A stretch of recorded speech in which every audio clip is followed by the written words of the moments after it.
নমস্কার বন্ধুরা, চলে এলো রঙ্গবতী মহিলা। এই রেসিপিটার নাম হচ্ছে কি মানু? পকোড়ার থেকে দ্বিগুণ টেস্ট। মানে ওর মুখে একটা অন্য ফ্লেভারের মানে আনা হয়েছে। ঠিক আছে, পকোড়া তো পকোড়াই, তার থেকেও মানে কি বলবো।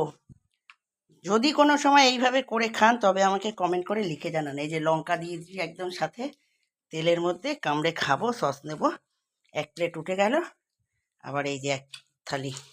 এ হচ্ছে পকোড়ার থেকেও দ্বিগুণ টেস্ট রেসিপিটি। কেমন হয়েছে একটু বলো। খুব ভালো হয়েছে। হুম, কিরম ফ্লেভারটা কেমন?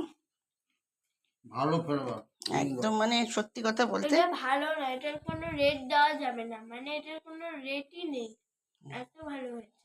মানে আমি আমার যেমন সংখ্যা এন্ডলেস, কখনো শেষ হয় না, তেমন এর রেটও কখনো শেষ হবে না, মানে এত বেশি। আচ্ছা ঠিক আছে, মানে হচ্ছে এই রেসিপিটির নাম পকোড়ার থেকে দ্বিগুণ স্বাদ।